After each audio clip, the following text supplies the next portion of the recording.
ونستعينه ونستغفره ونعوذ به من شرور أنفسنا ومن سيئات أعمالنا من يهده الله فلا مضل له ومن يضلل فلا هادي له أشهد أن لا إله إلا الله وحده لا شريك له وأشهد أن محمدا عبده ورسوله لا نبي بعده صلى الله عليه وعلى آله وأصحابه ومن تبعهم بإحسان إلى يوم الدين. أما بعد رب اشرح لي صدري ويسر لي أمري واحلل عقدة من لساني يفقهوا قولي.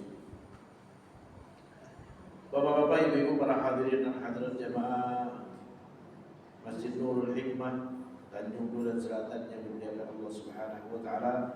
Mudah-mudahan Allah selalu berikan kepada kita kesehatan, Allah jaga iman dan Islam kita, Allah jadikan keluarga kita semuanya keluarga yang sakinah mawaddah warahmah. Anak-anak kita semuanya dijadikan anak yang saleh dan salihah, yang taat kepada Allah, berbakti kepada orang tua, yang menantikan jodoh Allah berikan jodoh yang saleh dan salihah, yang menantikan keturunan Allah berikan keturunan yang saleh dan salihah. Hari ini saya akan membahas tentang akad nikah yang sah dan tidak sah. Mana saja akad nikah yang sah dan mana saja akad nikah yang tidak sah. Akad nikah yang sah tentu berakibat kepada hak dan kewajiban. Akad nikah yang tidak sah wajib dipisahkan. Ya, itu dampaknya. Ditinjau dari sah dan tidaknya, akad nikah terbagi dua. Jadi ditinjau dari sah dan tidaknya, akad nikah terbagi dua. Ya, sering kita menyaksikan akad nikah, baik itu di masjid atau di rumah, tidak semuanya sah, gitu kan? Jadi akad nikah ada dua macam, ditinjau dari sah dan tidaknya. Yang pertama akad nikah yang sah atau disebut dengan nikahun sahih atau zawajun sahih, yaitu akad nikah yang terpenuhi rukun dan syaratnya. Rukunnya lengkap, syaratnya lengkap, gitu kan? Maka sah. Yang kedua akad nikah yang tidak sah atau zawajun batil atau nikahun batil, yaitu akad nikah yang tidak terpenuhi rukun dan syaratnya. Akad nikah yang rukunnya enggak lengkap, syaratnya enggak lengkap. Seperti yang dikatakan oleh Rasulullah SAW, ayyuma imra'atin nakahat bi ghairi idzni waliha fanikahuha batil, fanikahuha batil, fanikahuha batil.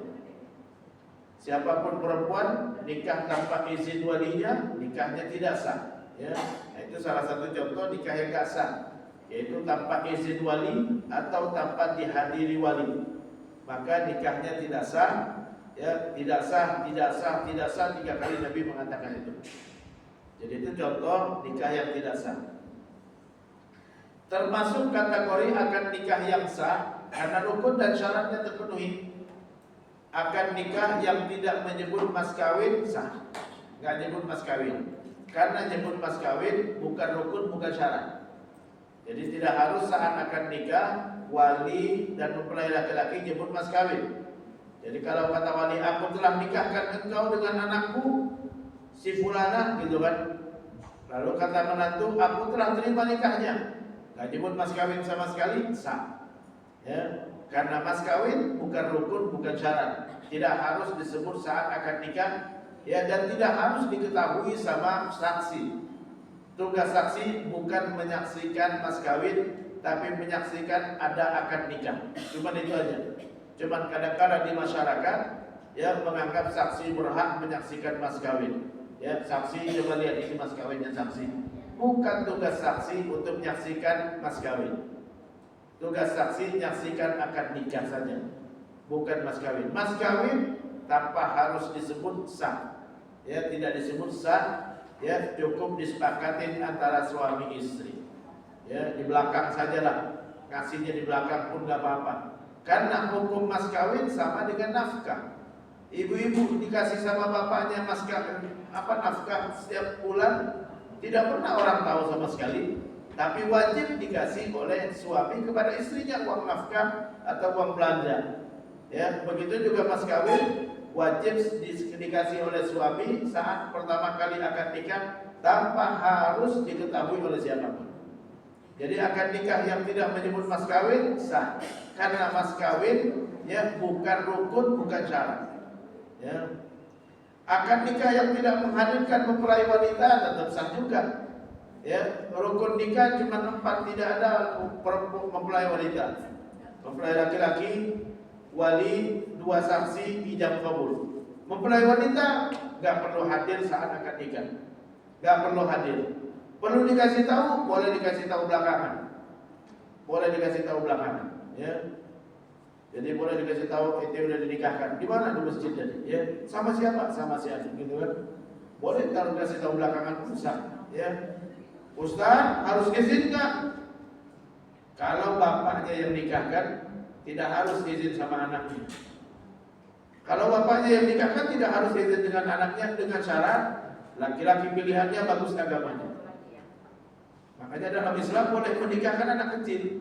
Emang anak kecil minta izin? Nah, mau enggak, ya? Enggak ngerti apa-apa juga dia. Dengan syarat laki-laki pilihan bapaknya bagus agamanya, sah. Tanpa harus dikasih tahu. Ya. Aisyah dinikahkan dengan Rasulullah umurnya berapa? 7 tahun. Mana ngerti apa-apa? 7 tahun dinikahkan sama Rasulullah. Enggak pernah Abu Bakar minta izin Aisyah mau dinikahkan sama Rasulullah, enggak. Tapi pilihannya Rasulullah. Ya, orang yang bagus agamanya. Kalau dalam Islam, ya bapak sama kakek berhak untuk menikahkan anak perempuannya, ya, dengan laki-laki pilihannya dengan syarat bagus agamanya tanpa harus minta izin sama anaknya. Kalau bagus agamanya, ya. Tapi kalau nggak bagus, anak berhak nolak. Mohon maaf, orangnya nggak sholat pak, saya nggak mau. Ya, berhak nolak kalau dia nggak bagus agamanya. Jadi sah akad nikah yang tidak menghadirkan mempelai wanita, sah. Ya. Tidak ada ulama yang mengatakan beda pendapat di sini. Dengan syarat yang nikahkan ayahnya atau kakeknya. Tapi kalau yang nikahkan selain ayah dan kakek tidak boleh. Minta izin dulu, ya saudaranya, minta izin dulu. Akad nikah menggunakan bahasa Arab jika wali dan mempelai laki-laki memahaminya. Ya. Jadi akad nikah mau pakai bahasa pun silakan, bahasa apapun silakan. Syarat bahasa dipahamin oleh mempelai laki-laki, dipahamin oleh wali, dipahamin oleh saksi. Kalau mereka paham, ya silakan. Mau pakai bahasa Arab boleh, mau pakai bahasa Indonesia boleh, mau pakai bahasa Betawi boleh, mau pakai bahasa Jawa boleh. Karena bahasa bukan termasuk syarat sahnya akad nikah. Syarat sahnya akad nikah dengan bahasa yang dipahami. Ya, pakai bahasa yang dipahami. Akad nikah sah jika tidak menghadirkan mas kawin secara tunai, boleh, mutar boleh, ya, mutar. Sepakatnya di belakang aja nggak apa-apa juga, ya. Kata suami kepada calon istrinya, ya, nanti mas kawinnya 10 gram, ya, aneh bayar berarti tahun depan, ya. Boleh, ya. Gak perlu disebut saat akad nikah, gak perlu, takut malu gitu kan. Namun dengan sistem hutang yang disepakati kapan lunasannya, kasih tahu kapan lunasin, tahun depan, ada cicil tiap bulan dah, ya boleh. Akad nikah yang tidak tercatat sah, asalkan rukun dan syaratnya terpenuhi. Gak pakai buku nikah sah. Ustaz, nikah gak pakai buku nikah sah, sah, karena tidak ada di antara rukun dan syarat harus tercatat, ya. Karena di masa Rasulullah pun gak ada buku nikah. Yang penting rukunnya ada, syaratnya terpenuhi, maka sah. Karena banyak yang nanya, Ustaz, nikah sirri apa hukumnya? Kalau yang dimaksud dengan nikah sirri, nikah yang tidak tercatat, tetap sah. Asalkan rukun dan syaratnya terpenuhi. Ada ijab kabul, ada mempelai laki-laki, ada walinya, ada 2 saksi. Ya. Contoh akad nikah yang tidak sah. Nah, ini akad nikah yang tidak sah. Akad nikah tanpa wali atau tanpa persetujuan wali. Di banyak kasus di masyarakat akad nikah tanpa wali, tanpa persetujuan wali. Nabi dalam hadis mengatakan ayyu mamra'atin nakahat bi ghairi idni waliha faliha wa batin. Siapapun perempuan yang menikah tanpa izin walinya, siapa wali? Wali bapak. Tanpa izin bapaknya, nikahnya tidak sah. Ada kasus seorang perempuan gak mau dinikahkan sama bapaknya karena bapaknya nikah lagi. Ya, gak sah akad nikahnya kalau bapaknya gak ridho. Hanya bapaknya yang berhak untuk menikahkan. Satu pun keluarganya tidak boleh menikahkan tanpa izin bapaknya. Harus izin bapaknya. Ya, mau bapaknya nikah lagi atau nggak nikah lagi itu urusan bapaknya dengan ibunya, bukan urusan anaknya. Anak tetap anak, wajib taat sama bapaknya. Jadi kalau nikah tanpa wali maka nggak sah. Dan di masyarakat juga kadang-kala ada yang mengatakan janda boleh nikah tanpa wali. Salah itu. Bukan janda boleh nikah tanpa wali, tapi wali tidak berhak menghalangi janda menikah lagi. Itu yang ada dalam Quran. Bukan janda berhak nikah tanpa wali. Kalau nikah tanpa wali, tanpa persetujuan wali, tanpa sepengetahuan bapak, maka enggak sah.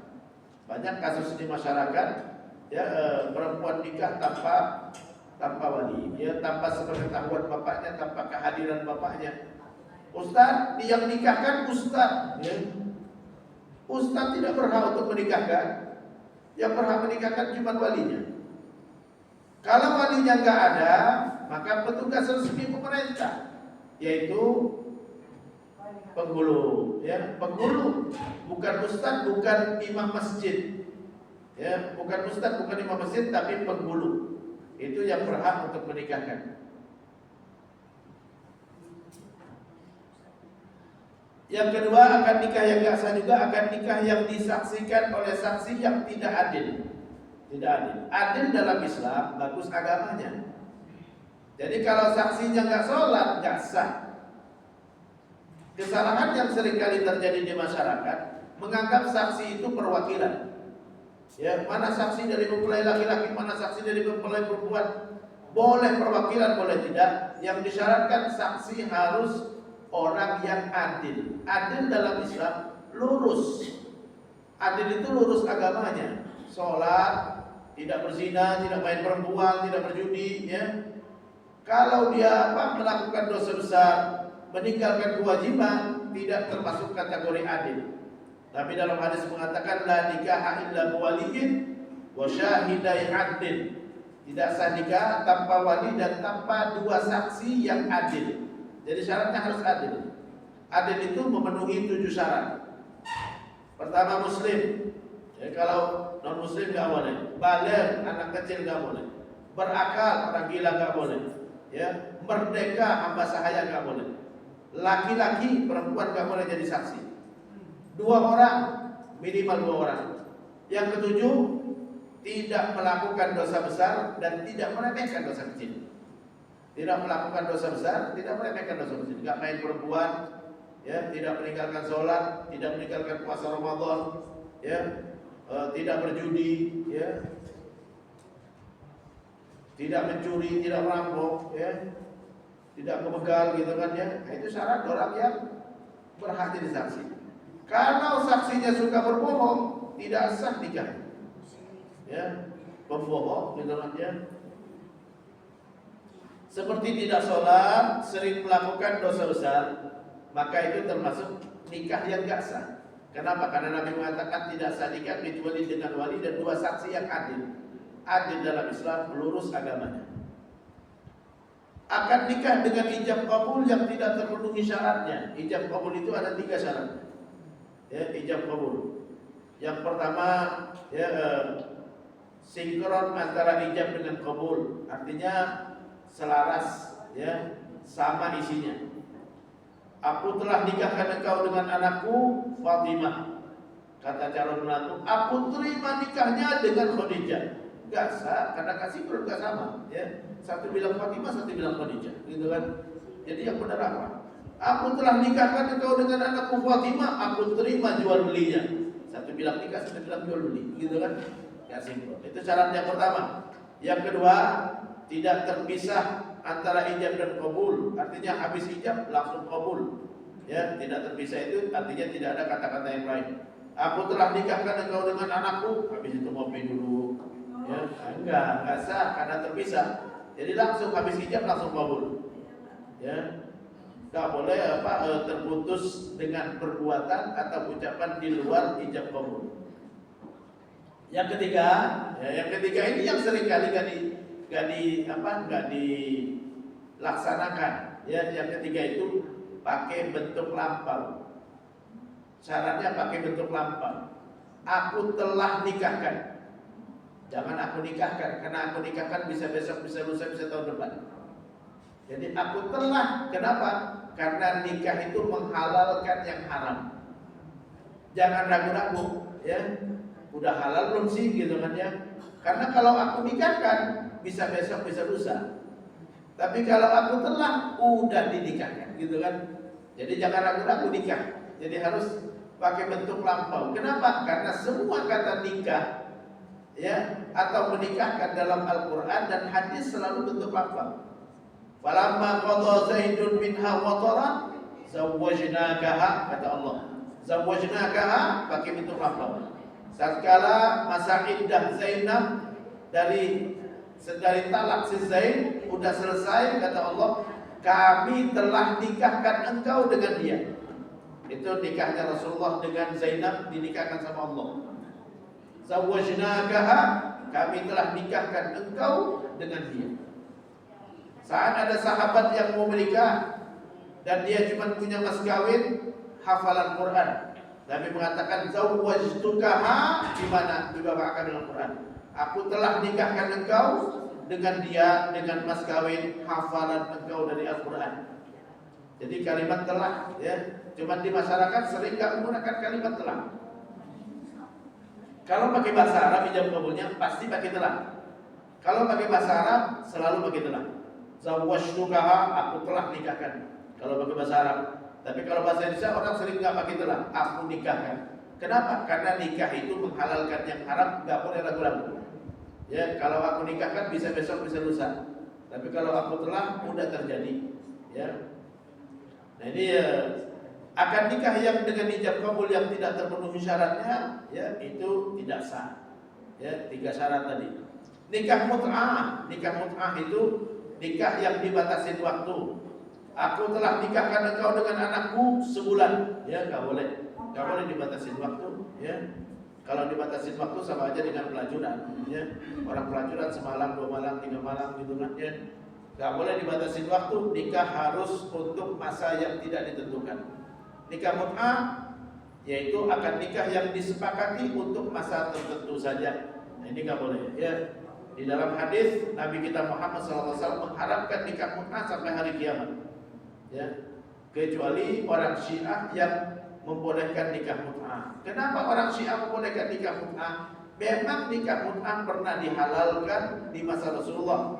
Ya, tapi itu saat darurat, di saat perang, Nabi membolehkan para sahabat nikah mut'ah di medan perang. Ya, karena mereka nggak bawa istri, ya supaya terhindar daripada maksiat, ya dibolehkan oleh Nabi nikah mut'ah, nikah sementara. Ya, tapi sebelum wafat Rasulullah, Nabi haramkan nikah mut'ah sampai hari kiamat. Yang kelima, nikah tahlil. Nikah tahlil juga tidak sah. Nikah tahlil, ya kalau tahlilan pakai ha, kalau ini tahlil pakai ha, ya. Nikah tahlil itu yaitu nikah, ya, akan nikah yang hanya untuk menghalalkan istri yang ditalak 3 kembali kepada suami yang mentalaknya. Laki-laki kalau mentalak istrinya dengan talak 3, maka istrinya tidak boleh balik lagi kepada dia sampai nikah dulu dengan laki-laki yang lain. Nah, nikah dengan laki-laki yang lain itu harus nikah yang alami. Nggak boleh pakai perjanjian. Ente nikahin istri saya, ya, tapi habis itu ceraikan ya, biar aneh bisa balik lagi kepada istri saya. Nah, itu nggak boleh, nikah tahlil namanya. Cuma sekedar mau halal, ya balik lagi. Nah, itu nggak boleh, ya. Jadi nggak boleh pakai perjanjian, harus secara alami. Ya. Banyak di masyarakat banyak laki-laki sudah menceraikan istrinya lebih dari 3 kali. Nikahnya nggak besar, harus dia nikah dengan orang lain dulu perempuannya. Nggak boleh dia balik kepada suaminya. Ya, kalau dia tetap balik kepada suaminya, tetap bersama dalam rumah tangga, maka nikahnya tidak sah. Ya, nikahnya tidak sah. Nikah syighar juga termasuk nikah yang dilarang oleh Rasulullah dan tidak sah. yaitu akan nikah antara dua orang laki-laki, di mana laki-laki pertama dinikahkan dengan wanita yang ada dalam kekuasaan laki-laki kedua, dengan syarat laki-laki pertama menikahkan laki-laki kedua dengan wanita yang ada dalam kekuasaan laki-laki pertama dan disepakati tanpa ada mahar antara mereka. Jadi nikah singkot dilarang. Seorang laki-laki mengatakan kepada laki-laki yang lain, aku nikahkan engkau dengan anakku, dengan syarat kamu nikahkan aku dengan anakku. Tidak ada mas kawin antara kita. Nah itu nikah singkot yang dilarang dalam Islam, tidak sah juga. Termasuk nikah yang gak sah, menikahi wanita mahram. Mahram itu wanita yang haram dinikahi. Nikahi ibu sendiri, nikahi saudara sendiri, Gak ada mungkin orang nikahi ibunya sendiri, gak ada. Tapi kadang-kadang nikah antara laki dengan saudara sendiri, karena bapaknya punya anak di mana-mana misalnya. Tahu-tahu pas ditanya, lo bapakmu siapa? Oh, bapak kamu bapak saya juga, gitu kan?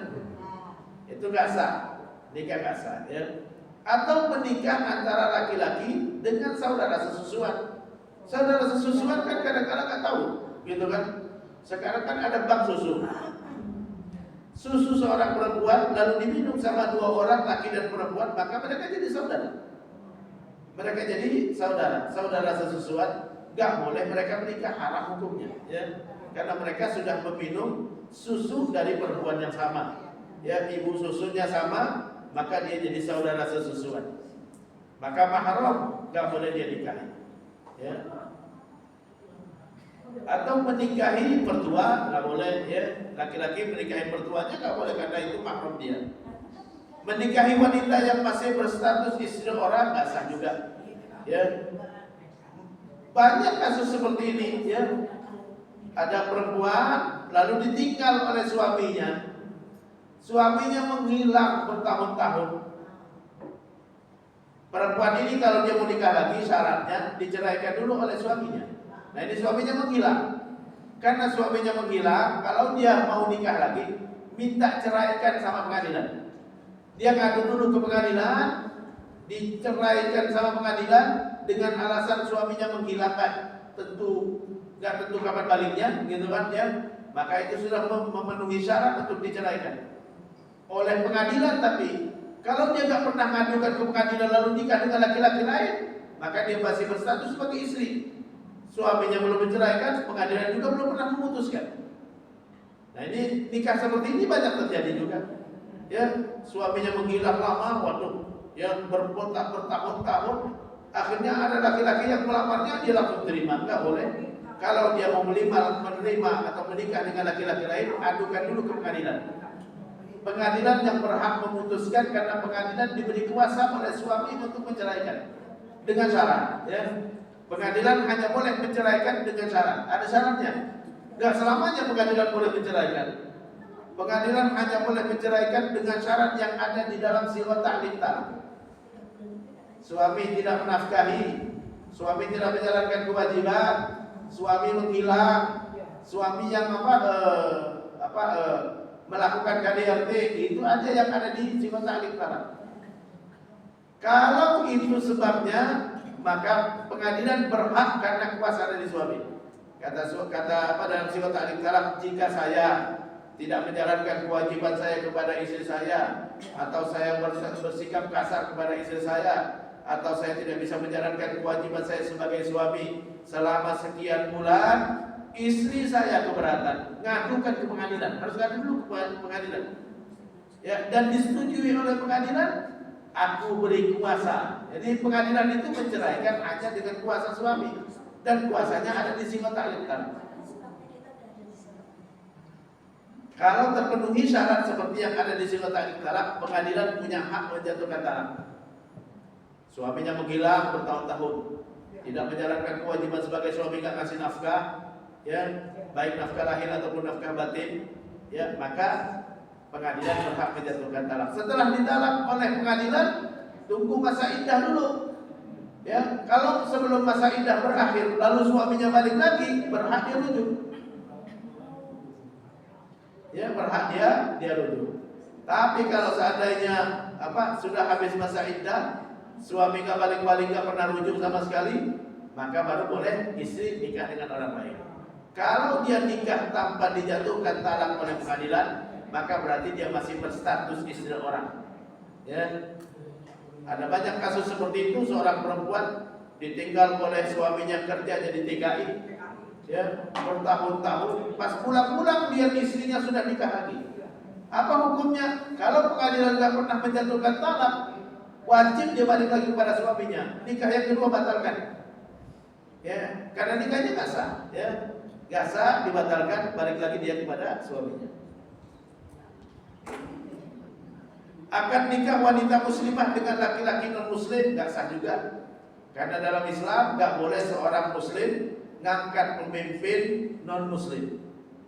Kalau perempuan nikah dengan laki-laki non-muslim berarti ngangkat pemimpin non-muslim. Maka haram hukumnya, tidak memenuhi syarat, maka wajib dipisahkan. Akan nikah wanita yang masih dalam masa iddah. Ya, dalam masa iddah diceraikan oleh suaminya, istri belum boleh nikah lagi. Istri belum boleh keluar rumah. Ya. Dia tunggu punya hak suaminya untuk merujuk selama dalam masa iddah, kalau itu talak 1 dan talak 2. Akan nikah laki-laki dengan istri kelima nggak sah juga. Istri kelima, ya, dia udah punya 4 istri, ya, lalu nikah lagi nggak sah yang kelimanya. Ya, sampai yang 4 itu diceraikan 1 atau menikah dulu 1, ya, baru boleh dia nambah yang kelima atau yang keempat. Sementara 4 istri lainnya masih berstatus sebagai istrinya. Akan nikah laki-laki dengan wanita yang masih berstatus menjadi lamaran laki-laki lain, nggak boleh. Jadi kalau perempuan sudah dilamar oleh laki-laki, ya, tidak boleh dilamar oleh laki-laki lain atau dinikahi oleh laki-laki lain sampai dibatalkan dulu lamaran yang pertama. Jadi sampai lamaran yang pertama dibatalkan. Berdasarkan hadis Nabi, kata Rasulullah, yahtumur rajul ala khitbati akhi. Laki-laki tidak boleh melamar wanita yang sudah dilamar oleh saudaranya. Jadi nggak boleh, nggak sah nikah dengan perempuan yang sudah dilamar oleh laki-laki yang lain. Dan lamaran belum dibatalkan. Jadi kalau ada perempuan sudah dilamar oleh laki-laki, lalu datang lamaran yang kedua, kalau dia mau terima, batalkan dulu ini. Ya, batalkan, tinggal ngomong, ya. Assalamualaikum, waalaikumsalam. Lamaran kita batal, selesai. Ya, tidak perlu dia menyebutkan alasan, tidak wajib menyebutkan alasan. Laki mau batalin silakan, perempuan boleh batalin silakan. Ya, lakinya juga. Assalamualaikum. Mohon maaf, kita udah nggak terikat dengan lamaran lagi, ya, selesai.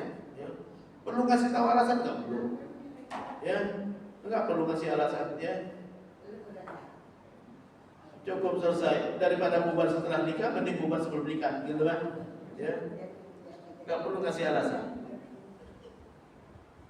Jadi batalkan dulu, baik laki-laki yang batalkan ataupun perempuan yang batalkan. Ya, yang lain harus terima karena belum nikah sama sekali, ya, belum nikah. Batal sebelum nikah lebih baik daripada batal setelah nikah.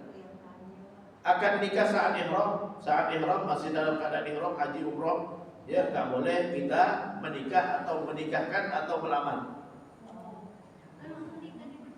Kenapa? Tapi kan udah selesai ihram, udah tahallul. Kalau udah tahallul bukan ihram lagi. Tapi dalam keadaan ihram nggak boleh kita menikahkan ataupun melamar.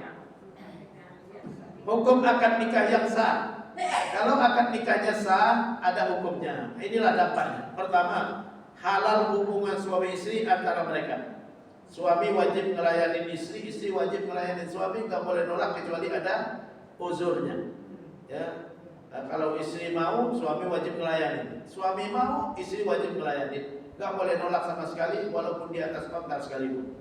Ya, walaupun di atas kontrak sekalipun, itu kata Nabi. Ya, jadi gak boleh nolak. Idza da'a rajulu imra'atahu ila firashi fa'abat. Jika seorang laki-laki mengajak istrinya ke tempat tidurnya, lalu istrinya enggan, la'anat al malaikat, dilaknat oleh malaikat sampai pagi. Ustaz, kalau perempuan yang ngajak, kan? Nah, ini hadisnya menyebutkan laki-laki yang ngajak. Kenapa gak disebutkan perempuan yang ngajak? Ya karena jarang perempuan ngajak, ya. Yang sering ngajak itu laki-laki, ya. Yang punya keinginan duluan biasanya laki-laki, ya. Tapi kalau perempuan juga ngajak suaminya malah dilaknat juga, sama dilaknat juga, ya. Itu cuman Karena Allah berfirman nisa'ukum harsul lakum. Istri kalian sawah ladang kalian. Fa'tu harsakum, garaplah sawah ladang kalian. Ya, digarap. Jadi sawah boleh nol. Sawah bisa nolak kalau yang punya sawah mau menggarapnya, kan bisa nolak. Ya. Hunna libasul lakum wa antum libasul lahum.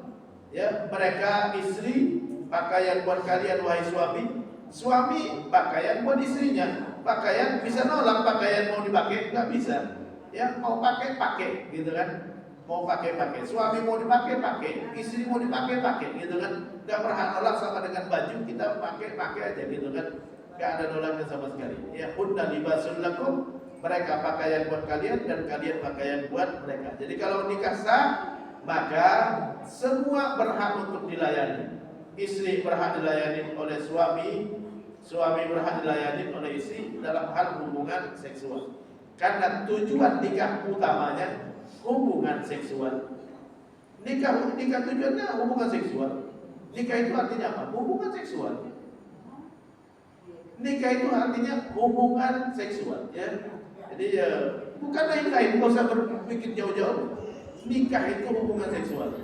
Nabi nanya sama sahabat, pernah nanya sama Rasulullah, ya Rasulullah, saat istri saya haid, apa yang boleh saya lakukan kepada istri saya? Kata Nabi, isna'u kulla syai'in illa nikah. Lakukan apa saja dengan istrimu saat haid kecuali nikah. Nikah itu apa? Hubungan seksual. Saat haid kita nggak boleh berhubungan. Jadi nikah itu hubungan seksual. Tujuan utama nikah bisa berhubungan, ya, bisa berhubungan. Jadi kalau nikahnya sah, ya berhak berhubungan. Istri berhak berhubungan dengan suaminya, suami berhak berhubungan dengan istrinya. Tidak ada yang boleh nolak kecuali ada uzur syar'i, sakit, lagi haid baru boleh. Ya. Kalau enggak ada uzurnya maka enggak boleh nolak. Yang kedua, istri wajib tinggal bersama suaminya, taat kepadanya, menjaga rumahnya, anak dan hartanya. Ya. Jadi dengan akad nikah sah, istri wajib tinggal sama suaminya. Gak boleh dia mengatakan, ane mau nikah sama kamu tapi ane gak mau tinggal sama kamu. Gak boleh. Ya. Wajib taat kepada suaminya. Ya, kenapa? Karena suami pengganti ayah. Suami itu pengganti ayah. Dulu dia kalau disuruh sama ayah gak bisa nolak. Begitu juga saat dia sudah menikah. Menjaga rumahnya, jaga rumah suami. Ya. Berdasarkan hadis Nabi, wal mar'atu ra'iyatun fi baiti zawjiha wa waladihi. Ya, perempuan punya tanggung jawab menjaga rumah suaminya dan anak suaminya. Ya. Jadi menjaga rumahnya, anaknya dan juga hartanya. Ya, suami enggak ada, amanah perempuan wajib jaga rumah suaminya, jaga anak suaminya, jaga harta suaminya, ya. Anak suami. Mau anak suami dari dia atau bukan, ya. Sama aja. Kemudian Nabi pernah ditanya oleh sahabat, ya Rasulullah, ya, ada seorang sahabat perempuan dari Bani Khaf'am. Dia datang kepada Rasulullah, ya Rasulullah, apa hak suami atas diri kami? Kata Rasulullah, tidak boleh dia keluar rumah tanpa izin suaminya. Tidak boleh dia memasukkan siapapun ke rumahnya tanpa izin suaminya. Ya, dan tidak boleh dia menjauhi tempat tidur suaminya. Dan kalau suaminya meminta, maka tidak boleh dia menolak walaupun di atas kota sekalipun. Ya. Itu kata Rasulullah. Ya. Yang ketiga, kalau nikahnya sah, maka suami wajib memberikan mas kawin kepada istri. Mas kawin, ya, disepakatin berdua aja, nggak harus orang lain tahu. Mas kawin adalah punya istri, bukan punya siapa. Ya, tidak berhak orang tua dari istri ngambil mas kawin, nggak berhak. Ya, Allah Subhanahu wa taala berfirman, wa atun nisaa sadaqatihinna nihlah. Ya, berikan kepada istri mas kawin mereka, berikan kepada istri. Jadi mas kawin punya istri, ya, orang tuanya mau ngambil tidak boleh tanpa izin istri, ya. Tapi mas kawin bukan, tadi sudah saya sebutkan, bukan rukun nikah, bukan syarat nikah, tapi wajib diberikan oleh suami, ya. Mas kawin hilang nggak mempengaruhi nikah. Ya, mas kawinnya hilang nggak mempengaruhi nikah. Misalnya suami udah kasih mas kawin nih, mas kawinnya 10 gram emas lalu hilang. Ya, Ustaz, mas kawin saya hilang, hukum nikah saya gimana? Nggak terpengaruh, nggak masalah. Ya. Suami wajib ganti? Enggak juga. Ya, kalau suami mau ganti, alhamdulillah. Kalau suami nggak mau ganti, ya udah. Namanya juga udah hilang, gitu kan ya. Ya, mas kawin yang kamu kasih kemarin 10 gram hilang. Jadi kamu ganti. Kata suaminya, nggak ada lagi, saya nggak punya lagi. Ya udah, nikahnya tetap sah. Ya. Ya, kadang-kadang orang menganggap bahwa mas kawin itu, kalau mas kawinnya hilang, akad nikahnya terpengaruh. Enggak. Karena akad nikah, karena mas kawin bukan rukun nikah, bukan syarat nikah. Itu sesuatu yang wajib diberikan oleh suami, sama seperti nafkah. Sama seperti nafkah. Ya. Istri boleh mengembalikan mas kawin kepada suaminya. Boleh dia mengembalikan. Ya. Dikasih mas kawin 10 gram emas, lalu kata istrinya, mas, ini 10 gram, aneh kasih lagi buat kamu dah. Ya, kamu silakan pakai buat apa aja terserah dah. Mau pakai buat modal silakan, itu boleh, nggak masalah. Itu ada dalam Quran. Fa in tibna lakum an syai'in min munafsa fakuluhu hadi'an mari'ah, kata Allah. Jika istri ikhlas memberikan sebagian dari mas kawinnya, nikmati, kata Allah. Jadi kalau istri ngasih silakan, kalau istri nggak ngasih jangan diambil. Ya. Banyak laki-laki yang misalnya gitu kan, dia lagi bokeh gitu kan, mau bisnis gak ada duit, lalu dia bilang, mas kawin dulu ya, mau saya pakai buat modal bisnis. Ya, kalau istrinya ngizinkan boleh, istrinya nggak ngizinkan nggak boleh. Ya, kalau istrinya ngizinkan, nah ini mas kawinnya dulu. Ya, jelasin transaksinya apa? Ini ngutangin atau ngasih cuma-cuma, atau ini kerjasama bisnis. Kalau ada keuntungan bagi hasilnya gimana? Ya, sepakatnya. Ya, Ustaz, sama suami istri masa hitung-hitungan kayak gitu? Nikah itu hubungan suami istri, bukan hubungan bisnis. Kalau ada hubungan bisnis, ngomong lagi, jelasin lagi, bikin kesepakatan lagi. Karena akad nikah itu apa? Transaksi. Nikah itu hubungan suami istri. Akad nikah transaksi untuk halal hubungan suami istri. Itu arti akad nikah. Ya. Yang keempat, kalau akad nikahnya sah, ya, setelah memberikan mas kawin, memberikan nafkah kepada istri. Suami wajib memberikan nafkah kepada istri. Nafkah itu adalah kebutuhan pokoknya. Ya, kasih makan, kasih pakaian, kalau sakit diobati, itulah nafkah. Itulah nafkah. Ya.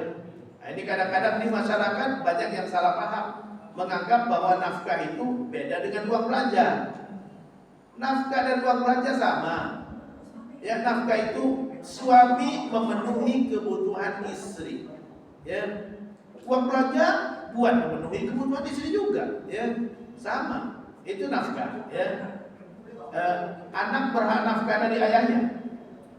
Anak berhak dapat nafkah dari ayahnya, selama dia masih berhak dinafkahi. Tapi kalau udah seumuran saya nggak berhak lagi. Ya. Berhak dapat nafkah dari ayahnya. Apa itu nafkah? Dipenuhi kebutuhannya, kasih makan, kasih pakaian, kalau mau sekolah disekolahin gitu kan. Ya. Itu nafkah. Nafkah itu memenuhi kebutuhan pokok. Bukan memiliki harta suami, bukan. Istri tidak memiliki harta suami dan suami tidak memiliki harta istri. Masing-masing terkait dengan harta. Ya. Cuman bedanya suami wajib memenuhi kebutuhan istri. Untuk makannya ditanggung suami, untuk pakaiannya ditanggung suami. Ya. Jadi itu nafkah. Jadi dalam pernikahan, ya, harta masing-masing. Makanya tidak ada dalam Islam tidak ada kalau bercerai bagaimana bagi harta. Karena harta masing-masing udah. Ya. Mobil punya siapa yang beli siapa, rumah punya siapa yang beli siapa, itu punya dia. Ya.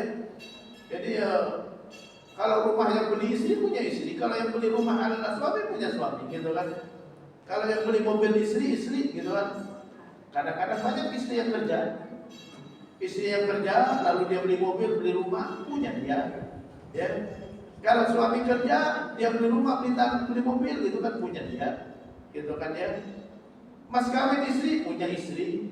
Istri dapat warisan dari keluarganya, punya istri. Suami dapat warisan dari keluarganya, punya suami, gitu kan? Masing-masing. Itu dalam Islam. Ya. Jadi pernikahan bukan menghalalkan harta.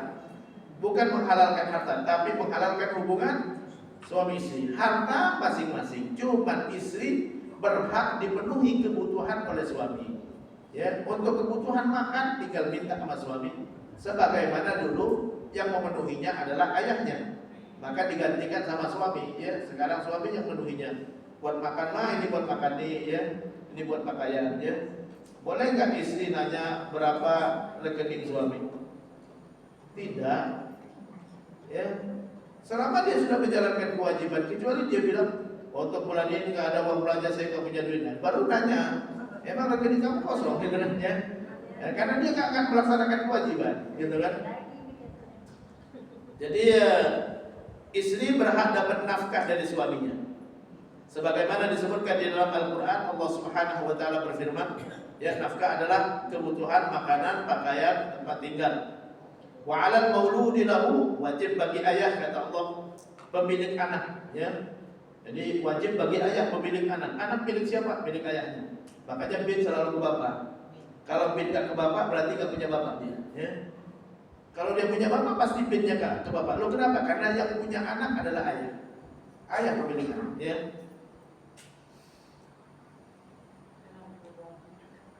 Makanya yang berhak nikahkan gimana? Ya, ibu gak punya hak nikahkan.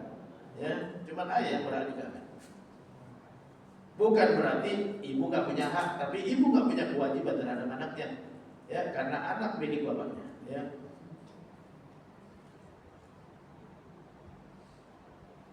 Kalau bapaknya udah meninggal, tanggung jawab pindah kepada keluarga bapak, bukan kepada ibu. Kalau bapak meninggal, ya, kewajiban nafkahin anak pindah kepada siapa? Keluarga bapak, bukan kepada ibu. Ya. Ibu berhak bilang kepada keluarga suaminya, ini anak tolong bawa pulang, aneh mau nikah lagi. Ya. Aneh suami saya udah meninggal, aneh mau nikah lagi, anak-anak bawa pulang. Ya. Berhak bilang begitu. Tidak termasuk kategori durhaka dalam Islam. Itu ada dalam Quran. Ya. Itu ada dalam Quran. Karena apa? Karena anak milik bapaknya. Maka yang bertanggung jawab adalah bapak dan keluarga bapak. Yang bertanggung jawab. Ibu tidak ditanya sama sekali di akhirat tentang anaknya. Seorang ibu tidak ditanya tentang anaknya di akhirat nanti. Yang ditanya adalah bapaknya. Wa 'alal mauludi lahu, kata Allah, wajib bagi ayah pemilik anak memberikan nafkah kepada para istri dan pakaian mereka secara wajar. Jadi itu kewajiban dari suami. Kalau nikahnya sah, maka wajib dia penuhi kebutuhan istri, baik berupa makanan ataupun pakaian. Ya. Di dalam ayat yang lain di surah At-Talaq ayat 6, askinuhunna, tempatkan mereka para istri, ya, min haitsu sakantum, dimanapun kalian tinggal, sesuai kemampuan, ya, min mujrikum, sesuai kemampuan kalian, wala tudar wa walidatun waladiha, ya, wala tudarruhunna bitudayyiqu alaihinna.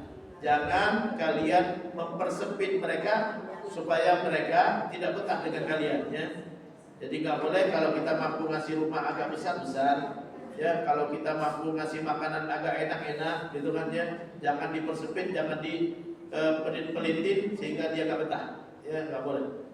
Ya, walahunna 'alaikum rizquhunna, bagi mereka para istri berhak untuk dikasih makan, ya, wa kiswatuhunna, dan dikasih pakaian bil ma'ruf secara wajar. Yang kelima, akad nikah yang sah, ya, berhak diperlakukan secara adil antara para istri. Kalau punya istri lebih dari satu, ya. Kalau punya istri lebih dari satu, diperlakukan secara adil. Ustaz, adil para istri itu gimana? Sama dengan adil kepada anak. Sama dengan adil kepada anak, ya. Anak kita punya dua anak, urusin semua, kasih makan semua, sekolahin semua.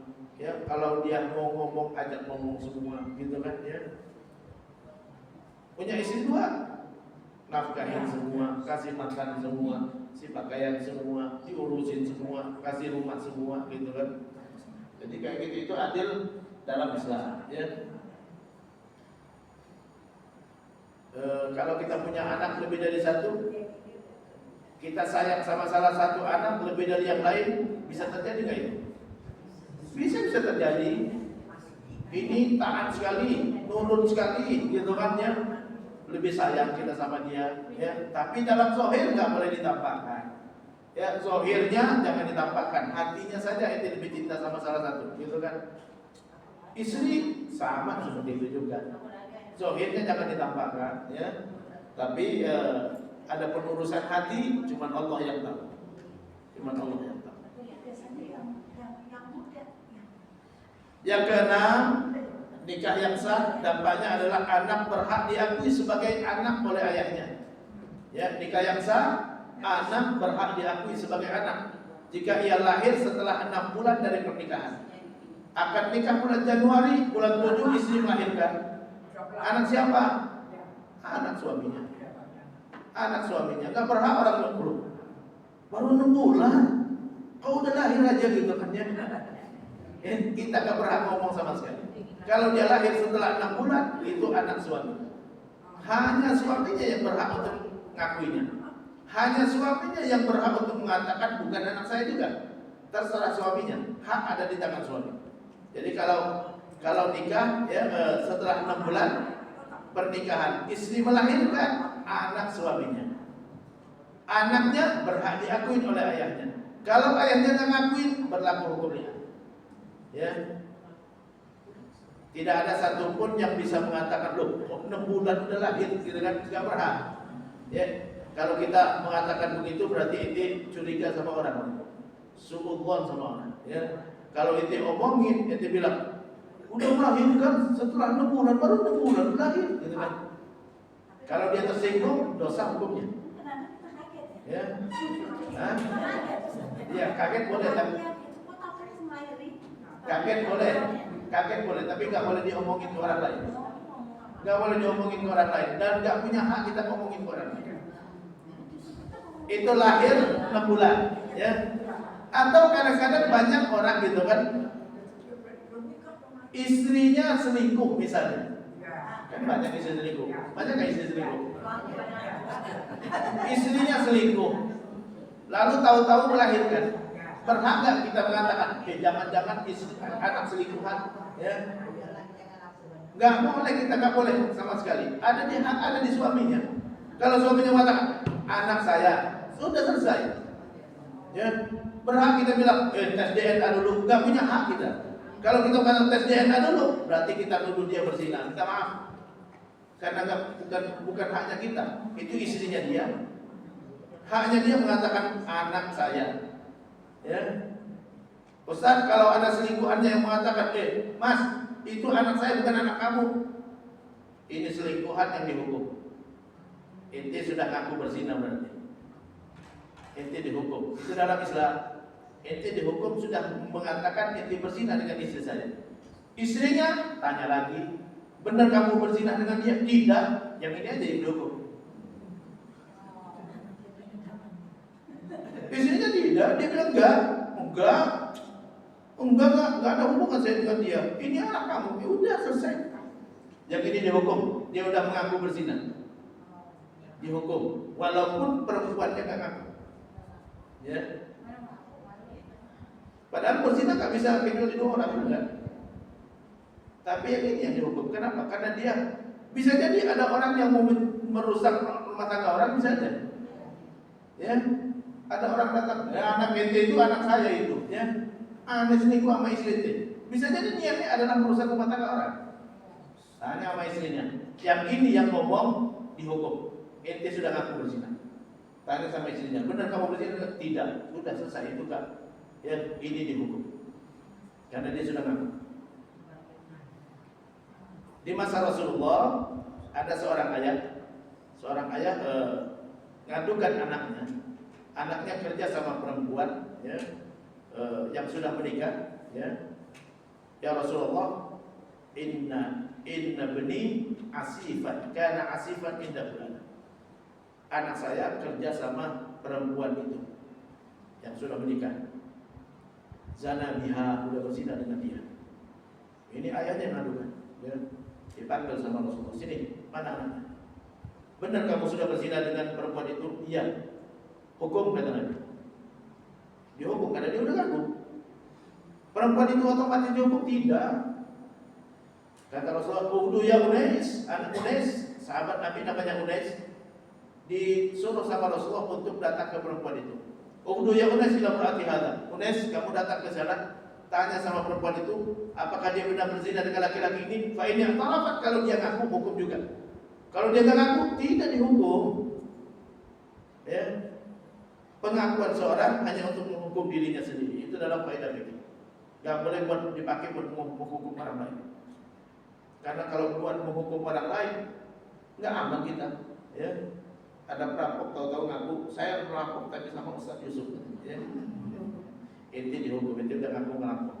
Ustaz Yusuf nanti lain lagi. Ya, tanya sama dia. Ustaz Yusuf benar ngerampok? Enggak. Ya, ada saksi enggak? Kalau ada saksi baru. Kalau enggak ada saksi enggak juga. Ya. Enggak boleh kita menghukum orang yang belum tentu dia bersalah, gitu kan? Jadi kalau ada yang mengaku sudah selingkuh sama istri orang, ini yang ngaku dihukum. Istrinya tanya dulu. Jadi kalau ada perempuan selingkuh, kata orang selingkuh, kan bisa aja kan? Suka ini kan ada kasus artis. Ada kasus artis, nggak boleh nyebut nama, ya. Ada kasus artis yang katanya selingkuh dengan istri orang, dengan suami orang, ya. Gimana Ustaz itu hukumnya? Kita nggak punya hak ngomong apa-apa. Kalau ente mau apa-apa, ngomong sama orangnya. Kalian sudah berhubungan suami istri. Emang suami istri? Iya, kita suami istri. Selesai. Ya, udah gak usah dilanjutin lagi. Lah kenapa suami istri katanya? Ya, suami istri kita udah nikah siri katanya. Ya udah selesai. Ya, dia suami istri berarti. Perlu ngomong sama istri yang laki-laki tadi? Tidak perlu ente berusaha nama baik orang, berusaha rumah tangga orang namanya. Tidak perlu sama sekali. Kalau ente ngomong sama istrinya, ente sudah merusak rumah tangga orang. Itu urusan istrinya, urusan laki-lakinya. Karena mereka hubungan suami istri. Kita cuma mau tahu ini sah atau tidak, gitu kan? Kalau udah sah, udah selesai. Ya, ente percaya nggak percaya, tinggal minta buktinya sama dia. Mana buktinya kamu nikah, gitu kan? Ini saksinya Ustaz Anu. Ya, udah selesai kalau ada saksinya 2. Makanya perlu ada saksi supaya terbukti, ya, walaupun nggak tercatat. Gitu kan? Jadi seorang laki-laki kalau nikahnya sudah sah, dia punya hak mau ngakuin anak. Tidak ada satu orang pun di dunia ini yang mengingkarinya, ya. Walaupun istrinya selingkuh sekalipun, ya. Istrinya selingkuh, ya kata suaminya, "Enggak, anak saya." Tapi dia selingkuh. Masa apa bukan urusan ente? Ya, kalau ente masih ngomong begitu, ente yang saya adukan, ya. Berhak suaminya bilang begitu. Ada seorang laki-laki ngadu kepada Rasulullah, "Ya Rasulullah, inna imra'ati la tanuddu yadal amis." Ya Rasulullah, istri saya termasuk wanita yang tidak pernah menolak laki-laki manapun yang menyentuhnya. Itu kiasan, ya. Sentuhan itu kiasan. Artinya gampangan, ya. Gampangan. Kita tahu dah kata Nabi, udah ceraikan.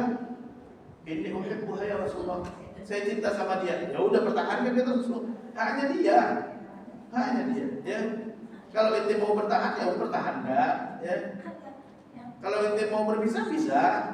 Mau ceraikan. Gak mau ngakuin anakmu terserah ente juga. Kita orang luar gak punya hak sama sekali. Urusan rumah tangga orang serahkan sama mereka berdua. Ya. Istrinya selingkuh, suaminya maafin, selesai. Suaminya selingkuh, istrinya maafin, selesai juga. Ya, ada kasus suami selingkuh sama mertua. Ada kan? Itu nggak perlu sampai ke dia kalau istrinya maafin. Kalau istrinya maafin, ya udah Mas, jangan ulangin lagi, ya. Jangan ulangin lagi, yang nikahnya tetap utuh. Ya. Kalau Ustaz udah berhubungan sama anak sama ibunya, berhubungan dengan ibunya tidak dianggap sama sekali karena itu di luar nikah. Ya. Tapi dosa tetap dosa. Jangan ulangin lagi, nyesel, jangan ulangin lagi, minta ampun sama Allah. Ya, selesai. Ya, kata istrinya, ya, itu haknya istrinya, ya. Kita nggak bisa gila-gila, nggak bisa, ya. Hak istrinya, kata istrinya, udah Mas, kamu janji nggak makan lakukan lagi, ya.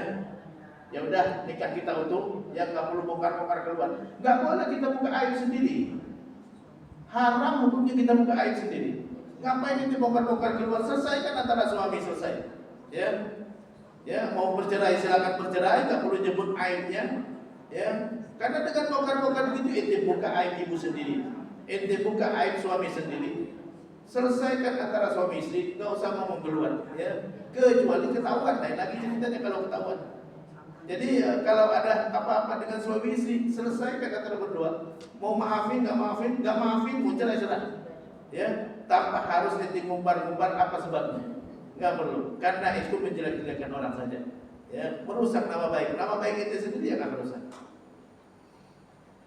Jadi itu tadi kalau suami istri udah menikah, hak mereka mau ngakuin anak, mau bercerai, hak mereka terserah.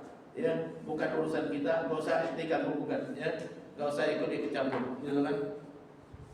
Termasuk urusan yang tadi artis yang selingkuh, yang berkata selingkuh, ya, Ustaz, itu hukumnya gimana Ustaz? Ya, inti kalau mau datang sama laki-lakinya sama perempuannya, kalian udah berhubungan, kita punya CCTV gitu kan ya, itu kan CCTV punya saya, kan saya pernah tinggal di situ gitu kan ya.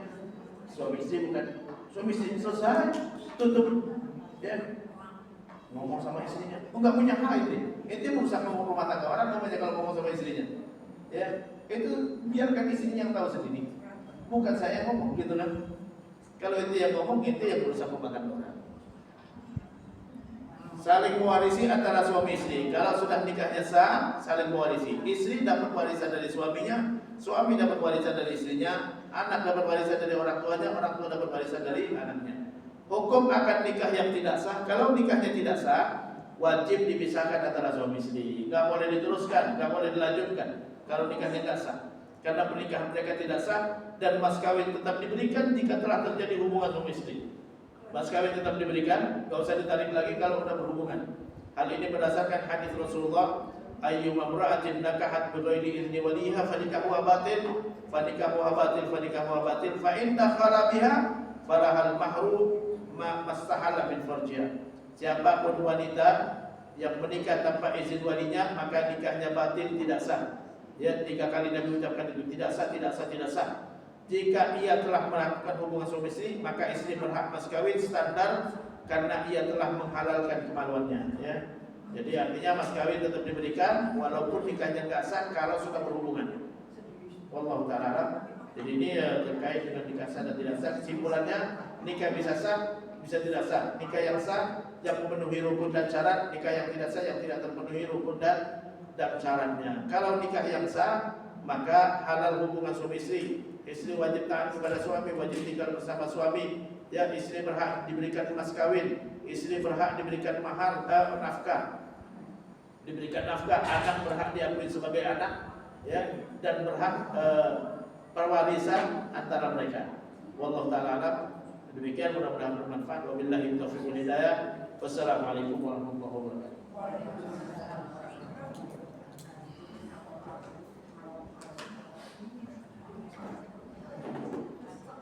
Silakan kalau ada yang bertanya.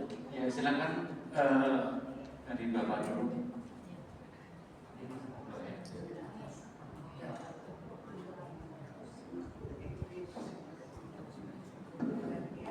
Assalamualaikum warahmatullahi wabarakatuh.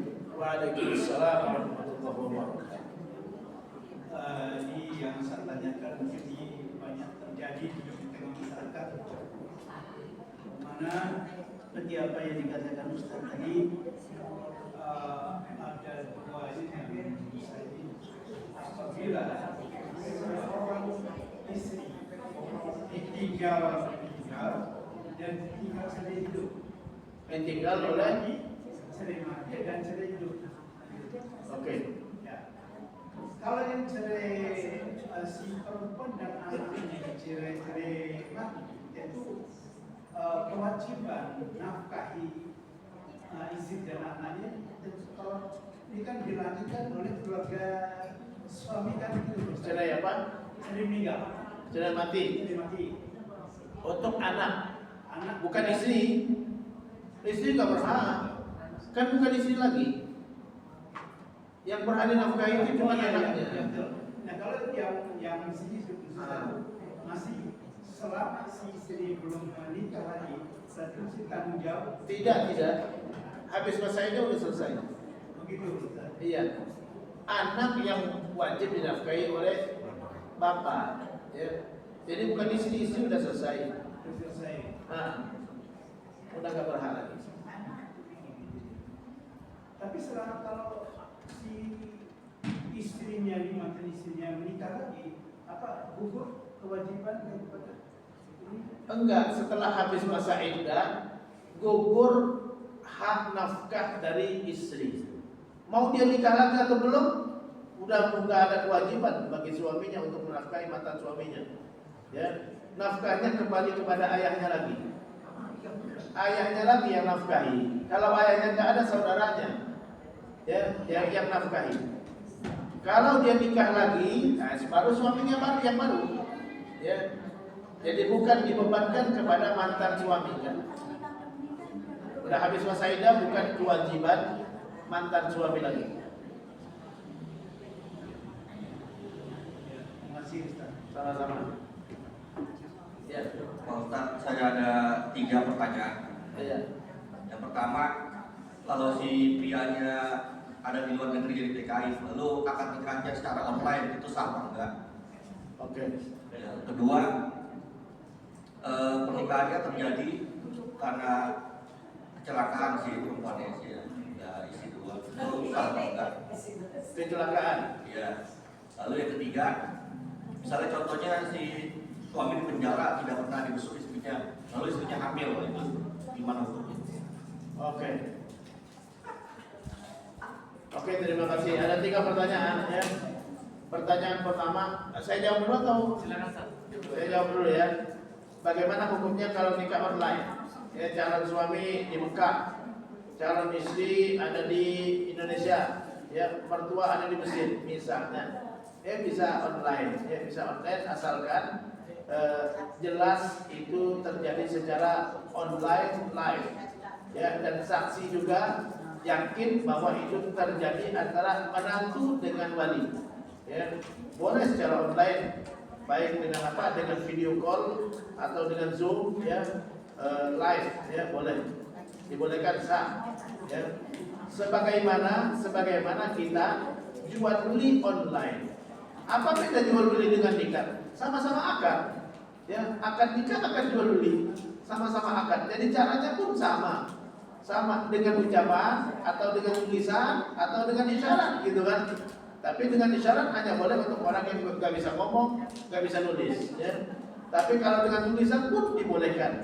Kalau di Maroko, ya, boleh dengan tulisan, tanpa ada ucapan sama sekali, ya, pakai tulisan, ya, tanda tangan tulisan semua. Ya, nggak ada kata aku telah nikahkan, nggak ada. Ya, cuma tulisan telah menikah perempuan anu dengan laki-laki anu, saksinya anu, walinya si anu. Ya, tanda tangan semua sah. Ya, pakai tulisan. Jadi boleh online, sebagaimana boleh offline. Ya, yang penting itu dilaksanakan secara live, ya, dan saksinya menyaksikan, ya, secara penuh dan yakin yang melakukan akad adalah orang yang berwenang, yaitu calon menantu dengan walinya. Yang kedua, kecelakaan, ya, kecelakaan udah hamil dulu, gitu ya, lalu melakukan akad nikah, ya. Kalau seandainya yang menikah itu yang menghamili, gak ada masalah, ya. Yang menikahi yang menghamili gak ada masalah, ya. Tapi Ustaz, anaknya jadi anak siapa? Anaknya gak punya bapak, karena anaknya sudah ada sebelum akad nikah. Dia gak punya bapak, jadi itu bukan bapaknya, itu adalah sama dengan bapak tiri. Bapaknya sama dengan bapak tiri, yaitu laki-laki yang menikahi ibunya, gitu kan? Yang menikahi ibunya, dia bukan bapaknya yang sah, gak berhak dia menikahkan nanti. Sama dengan bapak tiri. Jadi dia gak berhak untuk menikahkan, sama dengan bapak tiri, laki-laki yang menikahi ibunya, ya. Jadi sah, akad nikahnya sah, ya. Ustaz, dalilnya apa? Dalilnya Quran. Dalam Al-Quran Allah berfirman, az-zaniyatu la yankihuha illa zanin.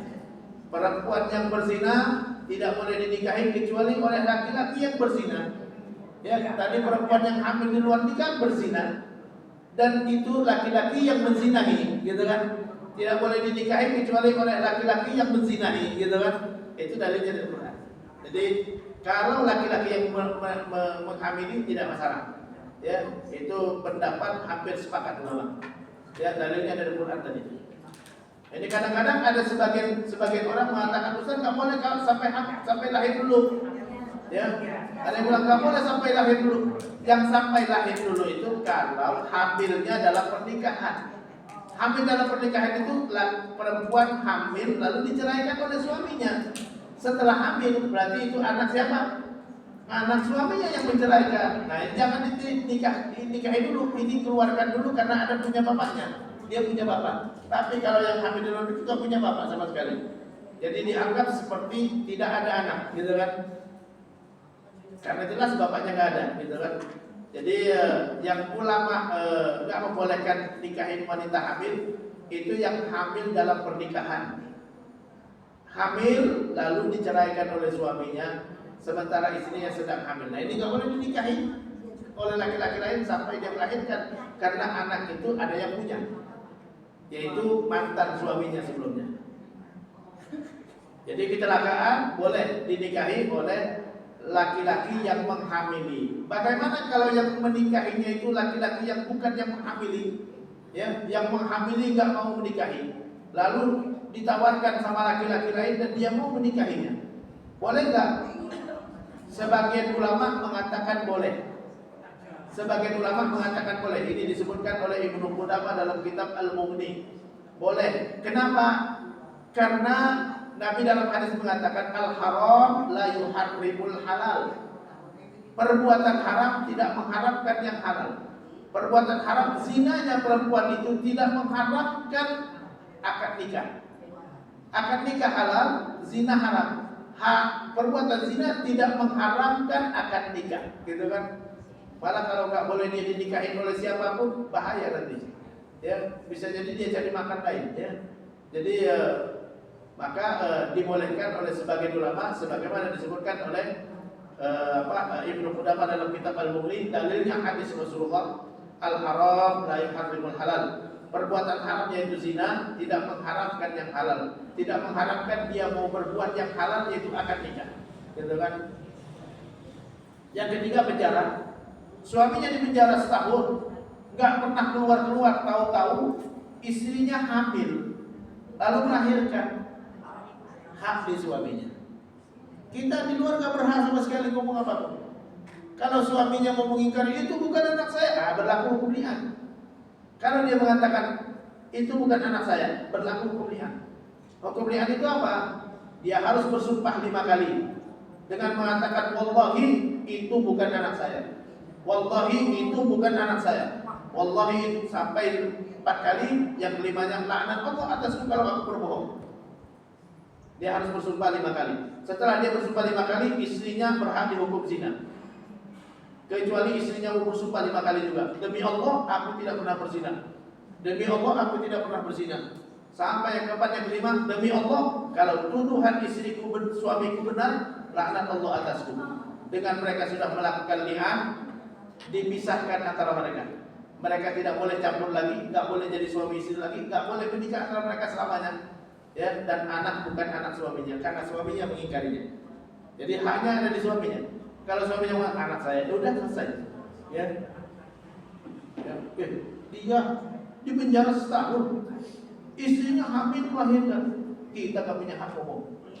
Ya, yang cuma tahu suaminya, yang cuma berhak ngakuin suaminya, yang berhak mengingkari pun cuma suaminya. Adapun kita di luar nggak punya hak sama sekali.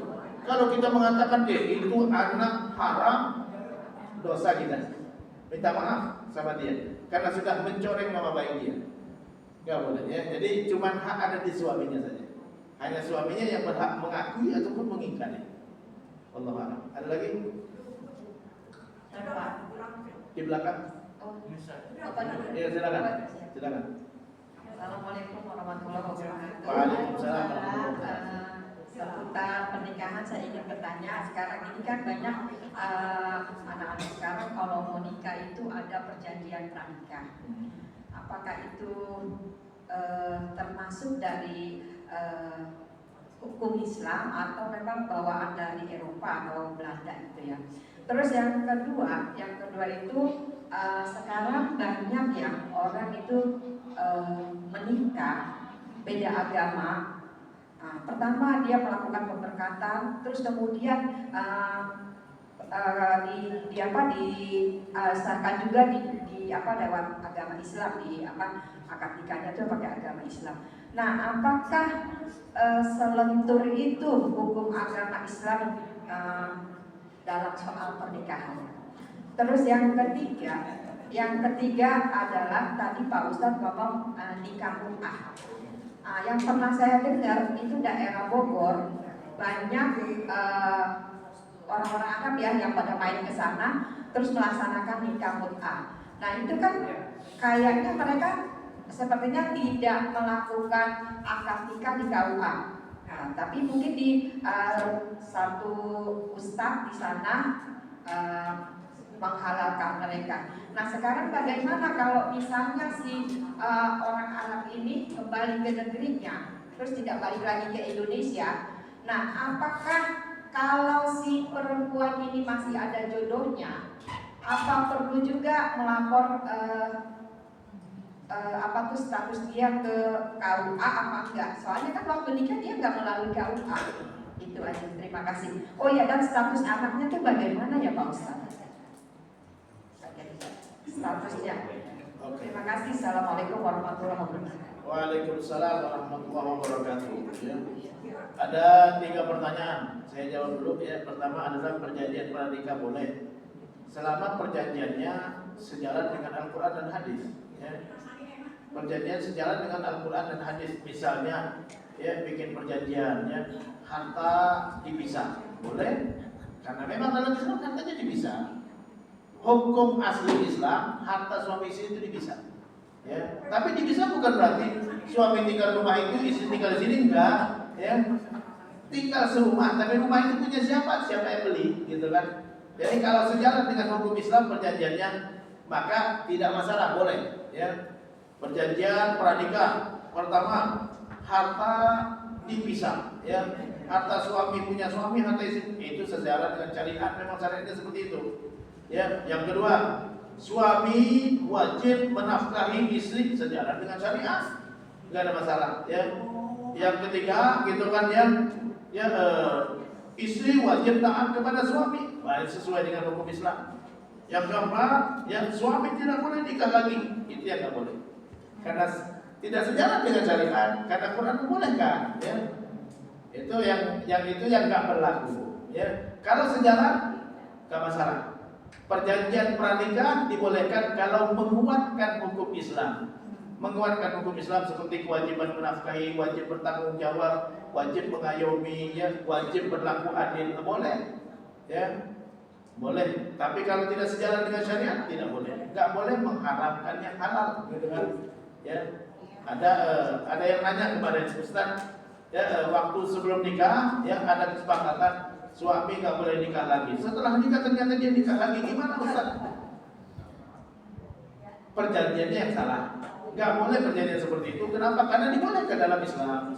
Kita mengingkari satu ayat dari Al-Quran, murtad hukumnya. Quran mengatakan boleh, ya, nikahilah wanita yang kalian sukai 2, 3, 4, kata Allah, gitu kan? Jadi dibolehkan, hukum asalnya boleh, ya, asalkan sanggup secara materi, secara finansial, secara fisik juga mampu, gitu kan? Jangan sampai nanti zolim sama para istrinya. Jadi perjanjian pranikah boleh asalkan sejalan dengan syariat. Karena Nabi mengatakan dalam hadis as-sulhu jaizun bainal muslimin illa sulhan ahalla haraman aw harrama halalan. Kesepakatan atau perjanjian boleh antara umat Islam selama perjanjian tersebut tidak menghalalkan yang haram dan tidak mengharamkan yang halal. Intinya sejalan dengan syariat. Yang halal halal, yang haram haram. Ya. Bagaimana dengan beda agama? Ya, kalau dalam Islam boleh laki-laki muslim menikahi perempuan ahlul kitab. Ahlul kitab itu adalah Yahudi dan Nasrani. Dalam Islam boleh, dan itu dipraktekkan oleh Nabi. Nabi menikahi orang Kristen, ya, orang Nasrani yaitu Maria Al-Qibtiyah, menikahi orang Yahudi Sofia binti Huyai bin Akhtab. Ya, Ustaz, itu Yahudi sama Nasrani yang dulu nggak sama dengan sekarang. Siapa yang bilang? Ya sama aja. Ya, isi kitab Taurat dan Injil sudah berubah sejak abad ketiga. Abad ketiga Masehi. Islam datang abad ke-6, 3 abad sebelumnya sudah berubah. Ya, mereka meyakini Trinitas 3 Tuhan sejak abad ketiga. Islam datang abad ke-6, artinya saat Nabi hadir, Nabi datang diutus sama Allah, akidah mereka sudah berubah. Jadi salah kalau ada yang mengatakan Yahudi dan Nasrani di masa Nabi sudah masih asli, tidak asli lagi. Udah 3 abad udah berubah ini, ya. Udah 3 abad lamanya sudah berubah. Sejak abad ketiga sudah berubah. Jadi itu terkait dengan beda agama. Jadi laki-laki muslim boleh nikahin ahlul kitab. Kenapa? Karena Quran membolehkan. Wal muhsanatu minal ladzina utul kitaba min qablikum dalam Al-Quran. Boleh kalian nikahi wanita baik-baik dari ahlul kitab. Itu Quran yang bilang. Loh, kenapa boleh laki-laki muslim nikahi ahlul kitab? Pertama karena agamanya dekat. Agamanya dekat. Dia kenal Allah, dia kenal malaikat, dia kenal Rasul. Dia tahu Nabi Adam, Nabi Idris, Nabi Nuh, Nabi Saleh, Nabi Lut, Nabi Musa, Nabi Isa. Cuma Nabi Muhammad yang dia nggak yakin. Dia kenal kitab Allah, ada Taurat, ada Zabur, ada Injil.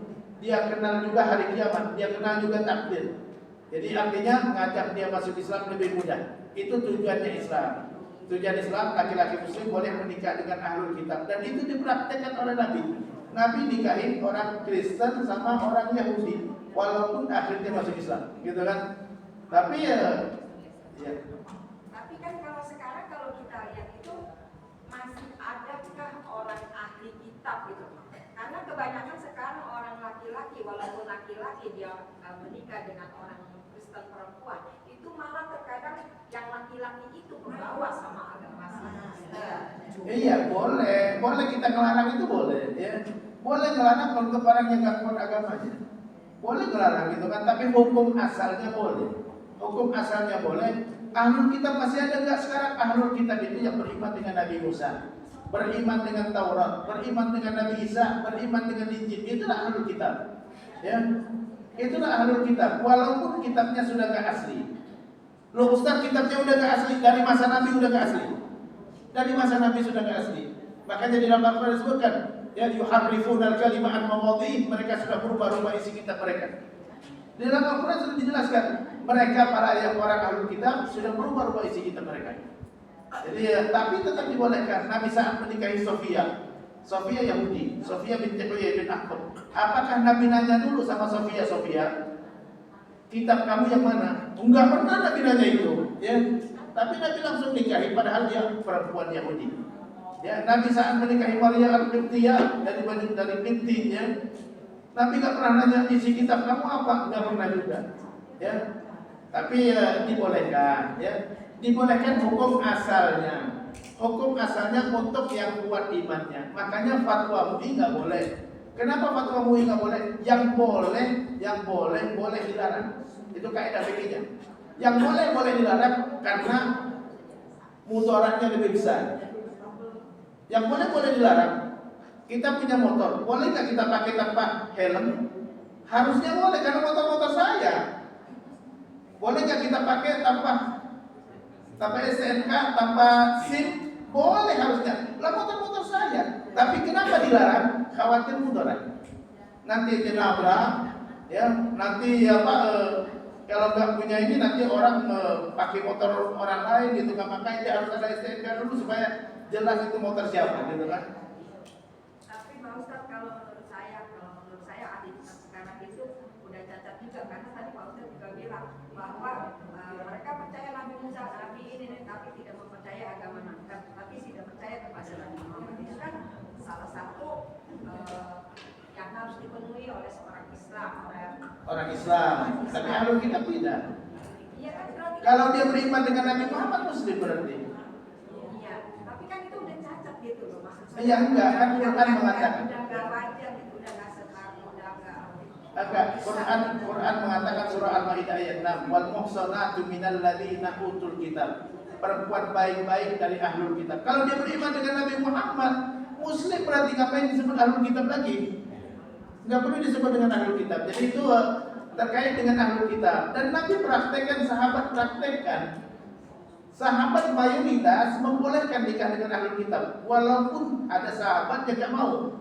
Sahabat yang nggak mau antara lain Abdullah bin Umar, anak dari Umar bin Khattab, nggak mau dia nikah dengan ahlul kitab. Dia mengatakan, nggak mungkin saya menikahi perempuan yang mengatakan Tuhan ada 3. Berarti Tuhan mereka udah 3, dari dulu udah 3, gitu kan? Jadi itu alasan Abdullah bin Umar kenapa dia nggak mau nikahin ahlul kitab. Nggak mungkin aku nikahin perempuan yang menuhankan 3 Tuhan katanya. Berarti Tuhan ahlul kitab di masa Nabi udah 3 Tuhan. Tapi sahabat membolehkan. Kenapa sahabat melakukan dan Quran membolehkan dan Nabi praktekkan? Nabi praktekkan hukum asalnya. Adapun kita melarang boleh-boleh aja. Yang boleh dilarang. Ya, yang boleh dilarang. Gitu kan ya. Ini kopi halal. Tapi kalau mau diminum anak kecil boleh nggak kita larang? Boleh. Yang halal boleh dilarang. Loh kenapa? Mudaratnya. Ente kalau mau nikah dengan ahlul kitab, ente udah kuat imannya. Tapi kalau yang menikahi ahlul kitab tadi ustaz sama kiai, oh silakan. Ya, tujuan kita menarik mereka gitu kan ya. Silakan kalau ente bisa gitu kan. Jadi boleh-boleh aja dilarang untuk laki-laki yang gak kuat imannya. Yang boleh, kaidahnya begini. Yang boleh dilarang karena ada mudaratnya. Boleh ya, motor punya kita, harusnya kita boleh bawa gitu kan. Tapi kalau kamu punya SIM dilarang sama polisi. Lu kenapa? Karena kalau kamu punya SIM bahaya buat orang lain nanti. Mudaratnya besar, gitu kan ya. Jadi itu seperti itu terkait dengan ahlul kitab tadi. Ya beda agama. Dalam Islam hukum asalnya. Adapun kita mau larang boleh-boleh aja. MUI melarang MUI. Ya kenapa? Karena mudaratnya besar. Ya. Laki-laki muslim boleh menikah dengan ahlul kitab. Karena kalau kita tidak bolehkan, Nabi praktekkan masalahnya. Nabi praktekkan, sahabat mempraktekkannya. Adapun menikah dengan perempuan selain ahlul kitab, orang Hindu, orang Buddha tak boleh. Karena mereka tak kenal Allah sama sekali. Karena mereka tak kenal Nabi sama sekali. Karena mereka tak kenal kitab Allah sama sekali. Mereka tak kenal malaikat. Mereka tak kenal hari kiamat. Mereka tak kenal takdir. Maka dilarang gitu kan. Tapi kalau ahlul kitab masih kenal yang tadi itu. Kenal malaikat, kalau kita tanya Jibril, tahu Jibril dia. Kalau kita tanya Mikail, tahu Mikail, gitu kan? Kalau kita tanya Nabi Sulaiman, pasti tahu apa Nabi Sulaiman juga dia. Gitu kan? Jadi itu makanya dibolehkan. Kenapa? Karena ada banyak kesamaan kita dengan dia, gampang membawa dia masuk Islam. Tujuan utamanya itu. Tapi dengan syarat orang laki-lakinya yang mau nikahin udah bagus agama dulu. Itu udah kuat, udah pintar, udah bisa kira-kira mendakwahinya silakan. Ya, tapi kalau enggak, boleh kita larang. Boleh kita larang, jangan mudaratnya lebih besar. Ente sendiri gak bisa menjaga agama ente, gimana ente mau ngajak orang, gitu kan? Mut'ah, ya kalau mut'ah, syarat mut'ah, nikahnya dibatasin waktu, ya. Aku telah nikahkan engkau dengan anakku dengan selama sebulan. Itu kalau selama sebulan maka itu mut'ah. Tapi kalau nggak ada pembatasan waktu, tidak dianggap mut'ah. Jadi mut'ah harus diucapkan, bahasanya diucapkan selama sebulan. Selama 2 bulan, selama 3 hari gitu kan harus diucapkan. Ya, kalau diucapkan masanya maka itu mut'ah. Nikah mut'ah nggak sah. Kalau nikah mut'ah maka nggak sah dan anak pun bukan anak bapaknya. Anaknya cuma anak ibunya saja, bukan anak bapaknya. Jadi anak nggak punya bapak, lu kenapa? Karena nikahnya nggak sah. Jadi nikahnya nggak sah. Ya. Dan nikah mut'ah otomatis berpisah. Ya, nggak usah nunggu suaminya mengucapkan talak karena tidak boleh digabung lagi. Karena ini nikah tidak sah maka harus dipisahkan. Tadi hukumnya nikah yang nggak sah wajib dipisahkan. Ya, nggak usah nunggu suaminya bilang talak. Ya, kenapa? Karena memang nggak sah. Wallahu ta'ala. Kalau ada anak maka anak tersebut bukan anak bapaknya. Itu nikah mut'ah. Ya, wallahu a'lam. Ada lagi?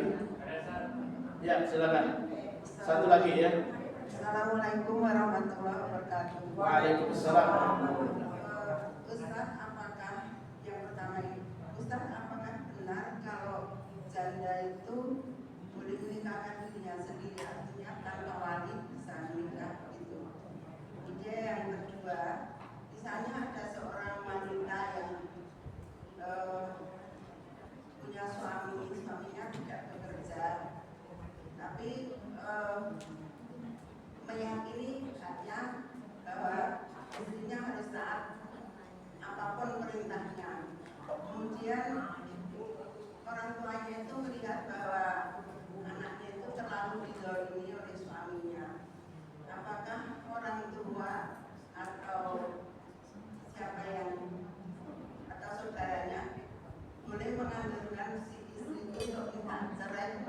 dari suaminya. Itu saja Ustaz. Assalamualaikum warahmatullahi wabarakatuh. Waalaikumsalam warahmatullahi wabarakatuh. Yang pertama terkait dengan janda, tadi sudah saya sebutkan bahwa janda bukan boleh menikahkan dirinya, tapi janda tidak boleh walinya menghalangi dia menikah lagi. Jadi bukan nggak boleh nikahkan dirinya, nggak ada perempuan boleh nikahkan dirinya. Ya. Dalam hadis Nabi bersabda, al-mar'atu la tankihu nafsaha, wanita tidak bisa menikahkan dirinya. Ya. Jadi harus ada walinya, tanpa wali maka nggak sah. Jadi salah kalau beranggapan bahwa janda boleh nikah tanpa wali atau boleh menikahkan dirinya, tapi janda tidak boleh wali menghalangi dia menikah lagi. Jadi kalau ada janda yang mau nikah, dia ngomong sama bapaknya, "Pak, saya mau nikah sama siapa? Sama si Anu." Kata bapaknya, "Mana nggak mau kalau sama si Anu?" Dia berhak minta nikahkan sama penghulu. Loh kenapa? Alasannya walinya nggak mau nikahkan. Ya, walinya nggak berhak nolak. Walinya mau nikah sama siapa? Ya udah, saya nikahkan. Ya, karena bahaya kalau janda nggak dinikahkan. Ya, itu yang pertama terkait dengan janda. Jadi salah kalau ada yang mengatakan bahwa janda boleh menikahkan dirinya, tapi janda tidak boleh dihalangi menikah lagi. Itu yang ada dalam Al-Quran. Fala taqtuluhunna ayyankihna azwajahunna idza taradaw bainahum bil ma'ruf. Jadi kata Allah dalam Al-Quran, jangan halangin mereka para janda menikah dengan calon suami mereka. Enggak boleh. Ya. Bahaya kalau dihalangin. Yang kedua, suami tidak bekerja, ya tidak nafkahi, boleh enggak keluarganya menganjurkan dia untuk minta cerai? Suami istri tadi sudah saya sebutkan, selesaikan masalah antara mereka. Kalau istrinya nggak ridho karena tidak dinafkahi oleh suaminya, adukan ke pengadilan. Ya, selesaikan urusan mereka, nggak usah libatkan siapapun, lebih baik. Ya, walaupun orang tua sendiri. Ya, kalau bisa nggak melibatkan siapapun lebih baik. Kecuali kalau untuk berdamai. Ya, kita mau ngomong sama suami suka nggak dengar, minta orang lain yang ngajak ngomong dia supaya dia benar gitu kan. Ya, tolong nasihatin suami saya supaya dia jadi orang benar. Boleh. Ya. Tapi kalau untuk akhirnya bubar juga, nggak usah ngomong sama siapa-siapa kalau mau bubar juga. Kalau mau bubar juga nggak usah ngomong sama siapa-siapa. Ya, langsung aja ke pengadilan kalau memang harus bubar. Ya, tapi kalau mau menyelamatkan pernikahan boleh libatkan orang. Mau menyelamatkan pernikahan, tolong nasihatin suami saya supaya suami saya mengerti kewajiban, boleh untuk menyelamatkan. Tapi kalau ente nggak mau juga balik lagi sama suami, ya udah selesaikan sendiri aja. Nggak usah libatkan orang lain karena akan menjelek-jelekin orang juga nantinya. Jadi itu terkait dengan tadi. Jadi kalau suami tidak bekerja, zalim sama istrinya, lah terserah istrinya. Ente mau bertahan atau tidak? Kalau nggak mau bertahan lagi, langsung ke pengadilan aja. Tapi kalau mau bertahan, boleh minta bantu orang tua supaya ngomong sama suaminya supaya bertahan. Jadi boleh minta bantu sama orang lain untuk mempertahankan, bukan untuk bercerai. Kalau untuk bercerai, nggak usah libatkan orang lain, karena ini bukan solusi yang ini cari berarti. Ya, mau mengakhiri segera, ya udah selesaikan aja, langsung ke pengadilan, selesaikan di pengadilan, nggak usah libatkan siapapun. Ya, itu lebih baik daripada kita kumpar-kumpar aib orang, gitu kan. Jadi nggak usah kita ngomongin tentang suami kita, tentang istri kita, kalau memang akhirnya harus bubar. Tapi kalau mau menyelesaikan, ini silakan ngomong. Silakan ngomong, Anda nggak bisa ngomong sama dia, tolong bantuin gitu kan, boleh lah. Ya, tapi mau menyelesaikan masalah. Tapi kalau memang akhirnya harus bubar, nggak usah karena akan kumpar-kumpar aib orang. Ya, jadi itu terkait dengan suami tidak bekerja tadi. Jadi keluarga usahakan nggak usah ikut-ikut campur. Ya, selesaikan kalau dia sabar, ya udah sabar, alhamdulillah dia mau sabar. Ya udah deh saya mau sabar dah. Ya berapa aja dia udah kasih ada terima, alhamdulillah. Ya, kita orang luar nggak usah ikut-ikutan. Nggak sabar, ke pengadilan langsung. Ke pengadilan, ya selesaikan sendiri, nggak usah itu ngomongin orang lain, nggak usah ngomongin suami, nggak usah ngomongin istri. Ya, selesaikan sendiri kalau memang harus bubar. Karena kalau harus bubar berarti nggak bisa diselamatkan lagi. Kalau mau diselamatkan, ini boleh ngomong sama orang lain supaya selamat, supaya masih tetap bersama. Ya, Allah. Kalau istrinya takut karena ancaman-ancaman tidak berani cerai. Ancaman, ini itu bolehlah kalau dia berarti dia mau bubar, ya ngadukan ke pengadilan, ya adukan ke polisi juga bisa silakan, ya kalau memang takut diancam gitu kan ya, tapi kalau polisi habis duit nanti ya. Jadi adukan ke pengadilan ya sama bisa, intinya kalau mau ngomongin orang minimalisir, jangan banyak-banyak orang tahu ya. Tapi kalau mau menyelesaikan masalah silakan libatkan orang yang terbaik yang bisa menyelesaikan. Wallahu a'lam. Oke, demikian, mudah-mudahan bermanfaat ya. Saya cukupkan sampai di sini. Yang benar dari Allah dan Rasulnya, yang salah adalah kekhilafan saya sendiri. Saya mohon maaf, saya mohon ampun. Kita tutup dengan doa kafaratul majlis. Subhanakallahumma wa bihamdika asyhadu an la ilaha illa anta astaghfiruka wa atubu ilaik. Wassalamualaikum warahmatullahi wabarakatuh.